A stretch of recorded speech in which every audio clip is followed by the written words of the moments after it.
Okay, I'm sorry. We can't let that go unanswered. Mark Eaton, really? He fumbles more than the BYU football team. Center of all time. Well, yeah, he just had to stand there. Would you want to run into that? Highest blocks per game average of all time.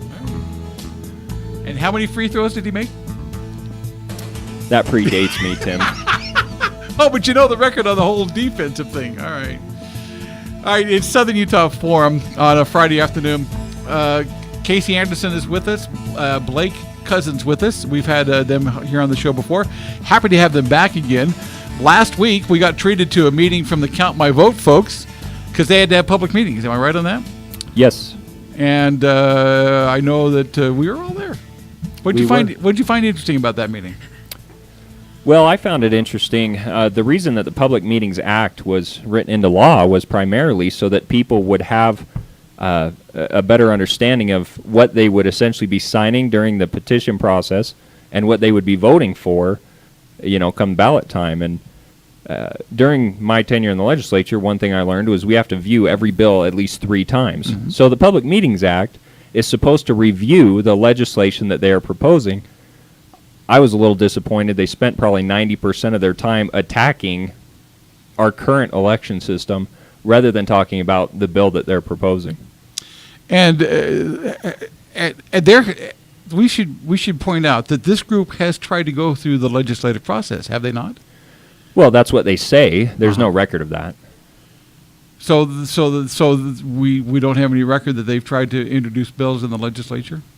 I find it very hard to believe that they could not find a single representative to sponsor their bill. It seems to me that there would be certainly some willing accomplices in the more populated areas of the state that would take that on. I would think so. Now, right now, a lot of those folks are elected. If they make it through convention, they go to a primary and they are elected. So I understand that they would be hesitant to do something that would upset their voters. But again, I think they could find at least one senator or representative that would be sponsoring their bill. And the fact that there wasn't, to me, is a very telling sign. All right. So let's give people an introductory lesson on what this initiative is and what it's trying to accomplish. And if you have questions, please feel free to join us. We'd love to have you on the phone with us. Telephone number is 586-5900. That's 586-5900 if you'd like to join in and make comments or ask questions about the process. So what is the purpose of this initiative that they're trying to get people to sign up for? So currently the system that we have in our state to elect our candidates, voters can go to their local neighborhood election and essentially elect somebody to represent them to vet the candidates. If the candidate is competitive, they then go to the primary, and then if they win the primary for their party's nomination, they go to the general election. So right now Utah voters have, before the general election, they essentially have 3 options in how they want to participate. They can go to their local neighborhood election or caucus, they can vote in the primary, or they can do both. So they have 3 choices. What CMV initiative is proposing to do is eliminate 2 of those choices and force every voter into a direct primary. Every candidate, I should say. Well, every candidate, but also every voter will no longer have the opportunity to attend their local neighborhood election. So they're forcing all the voters and candidates to use the system which most benefits the wealthy and political elite. Oh, but wait a minute, Casey, because they said that this initiative would not do away with the conventions and things of that nature, and that they wouldn't be prohibited. So I would assume that means the local caucus meetings would still be held, to have at least have representatives to go up to the state convention. Well, I can certainly hold any local meeting in my neighborhood at any time that I want. Sure. But really, the purpose, and by definition, the caucus is to elect our candidates. Okay. See, because when they were talking about that at the meeting last week, I said, "Well, you're not going to prohibit us from having a state convention, but it seems like you're making a bull and ox."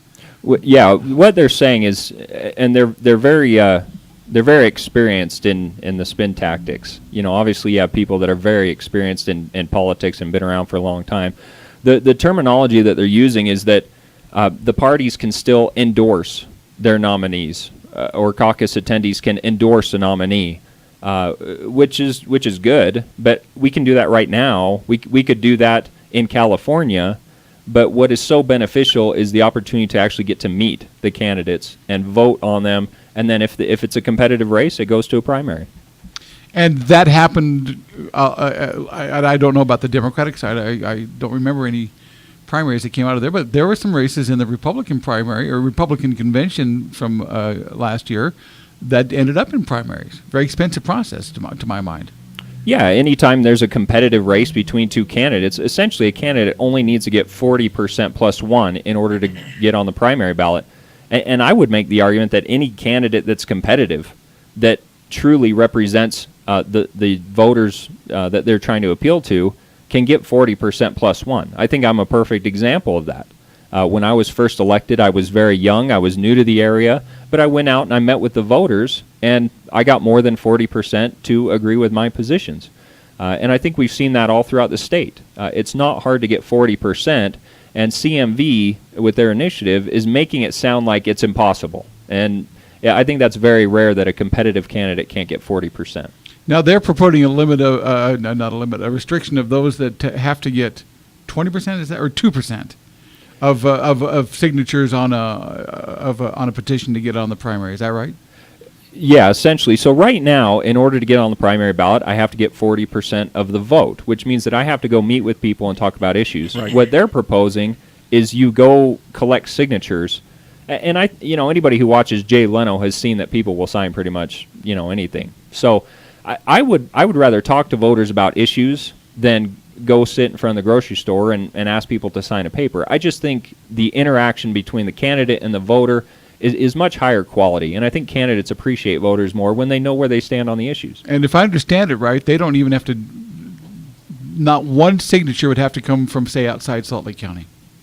Am I right on that? Well, they have to come from within the district the candidate is running for. All right, so on a statewide race. So on a statewide race, every signature could come from Salt Lake County, correct? So they would absolutely have to have no representation in the rural Utah whatsoever. It would make it essentially, Mike Leavitt was elected governor. He was from southern Utah, obviously. It would make it impossible. If this system was in place for him before, it would make it essentially impossible for somebody from rural Utah to be able to put forth that kind of a signature gathering effort in Salt Lake County in order to get on the ballot. So it would be very prohibitive for candidates to get on the ballot. Let's run down, we got to take a break here in a few moments. Let's run down the current system, and I want you to explain the pluses, but there are some minuses, I do believe, in our current system. In some respects, I think that there are some things that can be done to improve it, in my opinion. But let's run down why it is serving us so well now. The reason that I think that our current system serves us so well, one of the many reasons, is because it really changes the whole paradigm. Neil Walter, who is a good friend of mine, he actually lost to Morgan Philpott in 2010 for the Republican nomination, and he lost by one vote. But he still supports the caucus convention system. The reason, what he said, is he would rather be talking to voters than raising money. And if you think about a direct primary, essentially what you have to do, for state senate, for Congress, you have to reach about 700,000 people in about 6 weeks. That's impossible to do. So what you do is you go to the capital, Salt Lake City, or Washington, D.C., and you ask big donors for big checks so that you can pay for mass media advertising. And Neil Walter said to me, and I agree with this as a former candidate, I would much rather be shaking the hands of voters and talking about the issues that they're passionate about than raising money and being beholden to those people that do contribute to your campaign. How do you respond to the accusations that the caucus system is exclusionary and puts too much power in the hands of the delegates? I think the delegates are elected by their neighbors and trusted with the responsibility to go out and thoroughly research and vet the candidates, meeting with them one-on-one. One of the things we've been talking about is, not everybody has the time to go out and spend on politics every day, so that's why we have a representative form of government or a representative republic, and that's what the caucus model exemplifies. One of the things we're working on tomorrow is the Utah Republican Party will be having a state central committee meeting in Fillmore. And we're going to be working on making a number of improvements to the caucus system. There are definitely, I recognize there are definitely ways that we can improve the system. It's not a perfect system. But certainly at the same time, what they're proposing is absolutely not better, and it would be much worse. And I think the caucus model is in fact very good, but there are ways we can improve it. And just back to your point about it being exclusionary, the claim that they make, I think that's very misleading, because anybody can attend a caucus. You can even register the day that you attend caucus at caucus in order to participate. Basically, if you're a registered voter, you can go to caucus, you can participate, you can get elected as a delegate, and you can vet the candidates. So it's not exclusionary. Anybody can go, anybody can attend, and it's a very easy process. But Casey, what about those who work at night and can't go? I think that's a potential issue that affects some people out there, but the Republican Party is working to address that issue. And I don't think it makes sense to throw out a great system because of a limited issue that we're already working to address. Now, by the way, that was a firmly tongue-planted-in-cheek question, because what I found disingenuous at the meeting is that they went right for the heartstrings. And I pointed this out. They went right to the military can't participate because they're serving. Well, our heroic military members, they miss a lot of things in their lives because they have such a commitment to service to their country, and I hope that they're blessed for that action. But they do miss things in their life. They may miss the birth of a child, or they may miss the death of a loved one because of their service. That being said, and that's one of the things that I think we can work on to make the caucus system a better system, is to allow them to be able to participate while they're in military service. But I noticed that was exactly the count my vote. They went to try to the emotion of the poor people that work at night or can't find a babysitter, and that's a lame excuse to me. Or they went right for the emotional thing instead of trying to keep this thing logical. That if you have an opportunity, a desire to participate, you can. Well, and that's one of the things we're working on tomorrow. We're working on a number of things.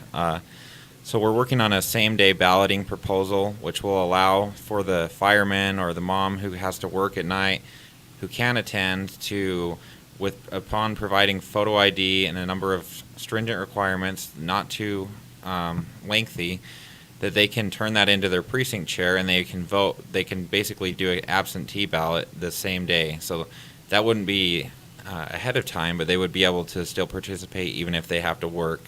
So we're working on improvements to... And that's one thing that I think that was pointed out, that there is a way to make the caucus meetings more inclusionary. I don't want to sound cold-hearted. I do know that there are third shifters out there. There are firemen that work at night and they can't get away. And I know that, first of all, if you work in the private industry and they wouldn't let you take an hour off to go to a caucus meeting, maybe you ought to find another job. But, on that being said, I have to work tonight here, and I'd have a hard time getting away if my caucus meeting was tonight. So I understand that, and I think we need that. But I found it a little bit interesting that they went right for the emotional play on that. And I don't think they genuinely want to solve those problems. I think that they are after those emotional arguments to make their point and get their way. There was just an article recently in the Tribune that said Utah GOP may tweak caucuses, but reformers say it's too late. So even if we do fix their complaints, they still are going to proceed with their ballot initiatives. Now, is one of the things that the Central Committee is dealing with is allowing military participation for those who are service away? And frankly, if it's not, that's one thing I think you should look at, Blake. Yes, it is. It's a proposal that we will be voting on tomorrow. All right, caller, I know you're on the phone with us. Hang in there. I do need to take a break. If you would like to call and ask questions, 586-5900, 586-5900. This is Southern Utah Forum, and we're back in just a minute or two. Arresting Talk Radio, 590 KSUB. Welcome back to Southern Utah Forum on a Friday afternoon. Chris has the evening off. I'm Tim. Casey Anderson, Blake Cozzens in studio. Blake is the Iron County Republican chairman. I have no idea what you do these days, Casey. I have two young girls. Okay, so you're a full-time dad. And you on the phones at 586-5900. Hi, thanks for holding on. You're on Southern Utah Forum. Hey, Tim, you're hanging out with some rough characters there. I am. I've actually hired protection for the night. Tim, I want to make a point. You was talking about those, how they pull at our heartstrings, the Count My Vote group. I was disappointed the other night when they marched out a return missionary on the steps of the Capitol. and he spoke of how he was disenfranchised by not being able to vote in the caucus. I have a son on a mission right now, and I haven't spoken to him obviously because he's on his mission, but I would dare say that he would react to that by saying, "Look, I'm focused on my missionary efforts, and I don't have time to think about politics at home." I would think he would say, "I'm grateful for my neighborhood caucus where they elect somebody that they trust to make those decisions for me, because there's no way a missionary could really vet the candidates and even really think and give diligence to that process while they're serving a mission." And so I really think it's the other way around for the other way for missionaries who are serving. They should, I would think they'd be grateful for that representation while they're serving the Lord. I thank you, caller. Appreciate that. Any response from you gentlemen here? And I think they can also, they can still write their delegate and communicate with them and express to them their desires on certain positions and express that they hope they will vet the candidates and hope they align with those different principles and issues that they believe in. And they can vote in the primary also. And I wonder, I wonder, because when I served on a mission, I don't remember getting a thing from and I was in an open primary state, and I don't remember getting any information whatsoever. And frankly, I didn't care at the time. My mind was somewhere else. Yeah, so we currently have a primary. It'd be interesting to see how many missionaries are voting in the primary. That'd be a great question. We'll have to find that out. How do we find that out, caller? You know everything. He's not going to respond. Yeah, I think he's off the line. All right, thanks for the call. If you want to join us, 586-5900. So you were at the presentation. What left you feeling a little uneasy about the presentation from Count My Vote last week? It was very, normally I feel like I can restrain myself a little bit and bite my tongue, but at that meeting it just seemed like they had a PowerPoint presentation. It just seemed like every slide that they brought up, they were not telling the whole story. One example was that they said that teachers were underrepresented, and they gave a little poll about the issues that delegates are passionate about. What they failed to mention was that more teachers are delegates than any other profession in our state by a huge margin. So they didn't tell that side of the story. The other issue that they brought up was funding. They said a lot of money plays influence in the caucus system. What they failed, and they gave a little number, I think it was $6 or $7 million. Oh yeah, $6 million for right, that was spent in the caucus cycle, and probably 90% of that was Senator Hatch. But what they failed to mention was that 10 times more money is spent in a primary. And we're currently working on getting the data together to show the firm numbers. But so what that means is candidates are much more beholden to special interest groups that cut their campaigns those big checks in a primary than they are in the caucus system. The third issue that I had a real issue with was they're making this whole argument in order to increase voter participation. What they failed to mention is in 1937, for 10 years, we had the system in place that they were proposing. And voter participation was even worse then than it is now.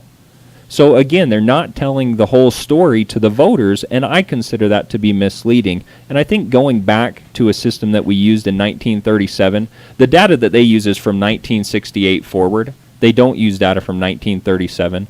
And in 1968, I'm too young to remember. A lot of people tell me, but be careful in your case. we had a Democratic U.S. senator. We had a Democratic governor. Our state was much more competitive than it is now. Our state is very one-sided than it is now. So they're not telling the whole story.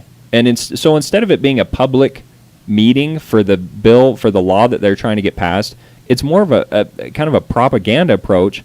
And I guess I would challenge them that if voter participation does not go, if their initiative passes and voter participation does not go up like they think that it will, then I would call on them to repeal their initiative and give us back our three choices.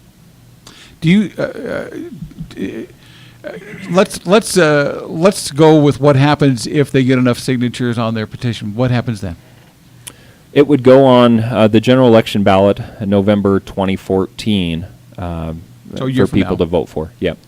And how would those that do not want to see a change, would they have to get into the big money, try to the media campaigns to try to combat that? Because obviously the Count My Vote people, they're not lacking funds right now, it sounds like.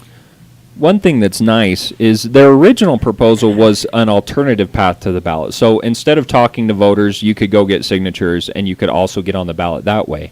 What they've decided to do is just abolish the current system entirely and go straight to a direct primary, so people no longer have that choice of how they would like to participate. Everybody's forced to use their system. What's nice about that to some degree is a lot of the support that they previously had, they've now lost because so many people appreciate the caucus system, but they were okay with an alternative path to get on the ballot. Now what they've done, the all or none, all or nothing, uncompromising approach, they've really brought a lot of people away from their movement. So I think they're going to have a hard time getting the money that they need for that push. I think they're going to have a hard time getting the volunteers that they need for that push, because basically what their initiative does is it takes away two choices for Utah voters, and I think most people disagree with that. Let's talk about some of the efforts that some of the other groups that have come around to maybe refute some of the information. I know that one of those groups is started right here in Cedar City. Am I right on that, Blake? Yeah, so we, myself, Casey, and Robert Cox began a group called Utah First. It's Protect Our Neighborhood Elections. And we have organized a statewide coalition which will be working hard against this ballot initiative. And we've gotten organized, we've got our co-chairs in place, which is Casey Anderson, Chris Kimball, Paul Gooch from St. George, and James Gonzalez. And people can learn more about that organization by visiting neighborhoodelection.org and volunteer, sign up to help us, contribute, and do those things to help with our efforts to keep the caucus system. One of the things that I'm concerned about here, and Blake, maybe you can give us some more insight as a chairman here in Iron County. We're a smaller county in the state, without question. For that matter, compared to the Wasatch Front, Washington County is a smaller county in the state. Certainly Wayne and Garfield and Keene and some of the other counties down here. Do you sense, in talking with your cohorts in some of these other counties that are the smaller populations, do you sense that this is a way for us to be pretty much ignored in the election process for our candidates to run in offices on a statewide basis, especially? Absolutely. If we lose the caucus system, I feel like we'll be completely ignored and we'll be flyover counties. The candidates will no longer see a congressman, a senator, come to Iron County, to Washington County, to these rural parts of the state. They will go to where they need to fundraise, so they'll spend most of their time in Salt Lake. Honestly, they may not even spend it in state. They may go to Las Vegas or wherever they need to go to raise that money, and it will turn into a money game rather than something where they need to spend time with their constituents, finding out what's important to the voters. Hi, thanks for calling. You're on Southern Utah Forum. Yeah, I just am curious, from your guest experience, what do they feel the real motivation is behind the count your vote move? If they're being disingenuous about the claims that there's not as much voter turnout and some of these other arguments that they have about participation of people at night, so forth. What's the underlying motivation for the move away from the caucus system? What are the people? Who are the people backing this, and why are they pushing for it? In your opinion? Well, I don't want to speak for the motivation of the people who are pushing for this, because it would be purely speculative. What I can say is, in 2008, we had record low turnout to caucuses. There was a lot of people who were upset with the Republican Party, and subsequently a lot of people did not go to their caucus meeting. I heard no calls to reform the caucus system to increase participation that year. In 2010, I heard no calls to reform the system. That year we had record turnout to caucus meetings. In 2012, we had record turnout to caucus meetings, and I'm finally hearing some suggestions to get rid of the caucus system. So the pattern that I'm seeing is the more people that get involved in the caucus system, the more urgent they become to get rid of it. But what's the benefit of getting rid of it? If it's not these other things, what are the big benefits that they point to? I mean, why would anybody be for it if the caucus system is working as well as anything else could?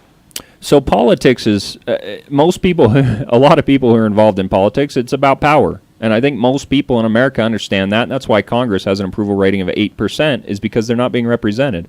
And I think this is no different. What you have here is you have some folks that are upset that they no longer control the caucus system, and therefore they want to change it. Okay. All right, thank you. Thank you, caller, for joining us. We do appreciate that. 586-5900 is our telephone number. Another quick break, and we'll be back with more Southern Utah Forum on this Friday afternoon. Talk Radio 590 KSUB. When I worked in the newsroom at one of the TV stations in Salt Lake, when we were doing audio checks, I used to play this song in the background when we were doing things. Right, it used to irritate the news people so bad. I need to close. Oh, you have to go? Oh, okay. I can't hear what you're saying, so we'll go from there. All right. Welcome back. It's Southern Utah Forum on this Friday afternoon. 586-5900 is the telephone number here. How can we help people understand what they're going to be shoved in front of their face? Who can they get resources from, and basically who is supporting the process to keep the caucus system going? The first thing, how can people get more information? You can go to neighborhoodelections.com. The second thing is, before you sign, they're going to be passing around a citizen initiative, and I just want to say this.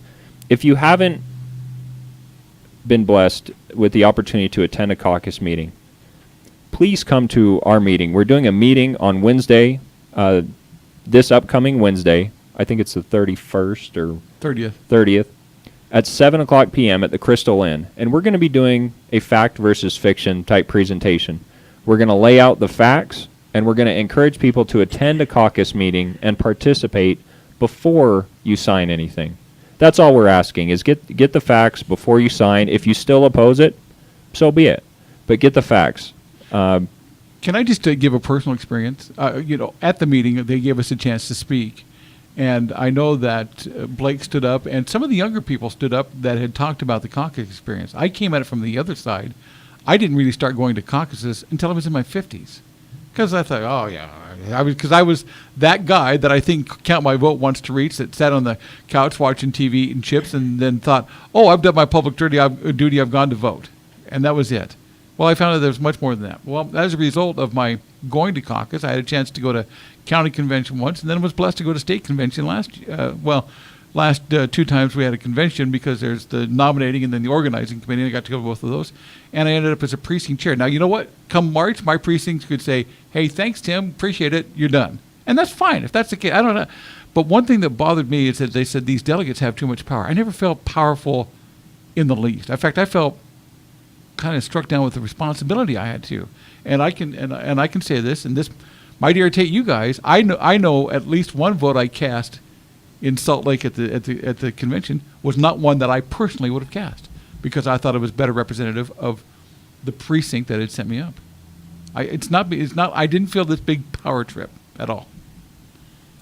One of the things I wanted to mention with this group is that they haven't really reached out to any public officials locally to ask for their support or ask for their buy-in before they moved forward with their initiative. They didn't talk to our local officials or our business leaders in our community to see what they thought on these issues. They just moved forward without anybody's opinion, feedback, or anything like that.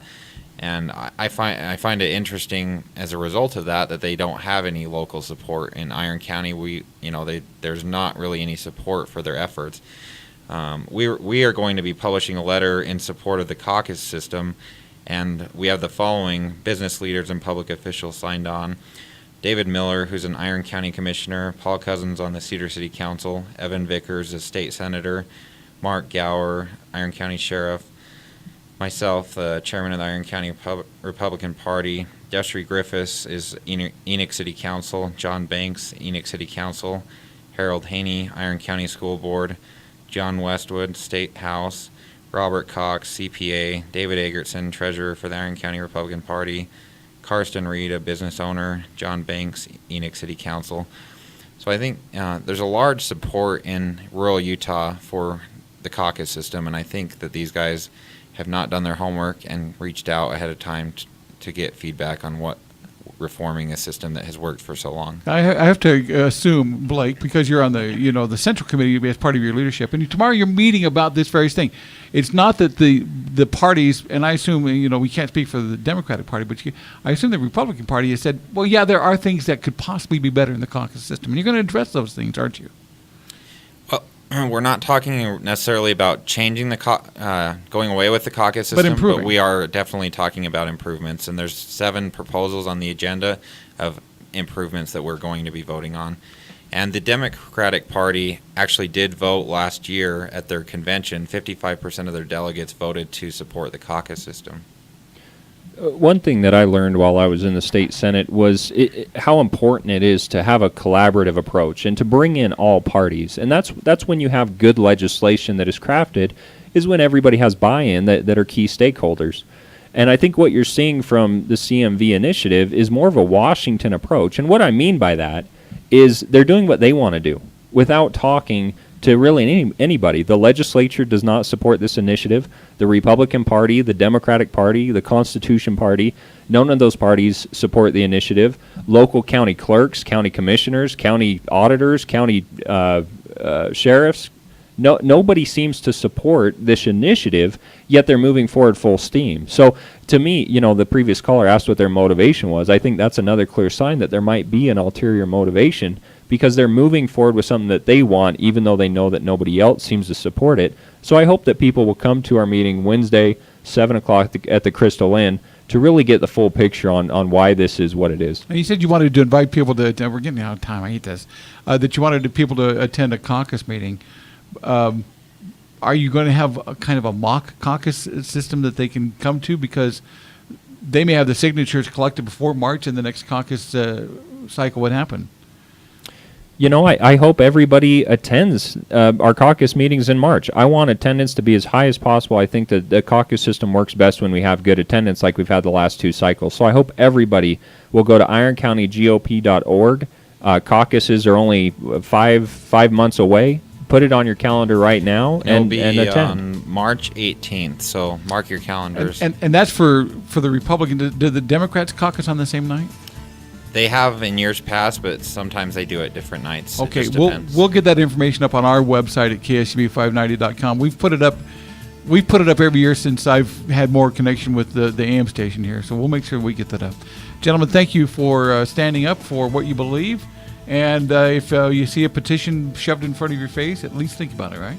That's right. Yep. Thanks, Tim. All right, thank you very much. That's Southern Utah Forum. Glenn Beck, Hour 3 coming up, and then Cedar High takes on Payson at 6:45. That's ahead for your evening here on Talk Radio 590 KSUB Cedar City.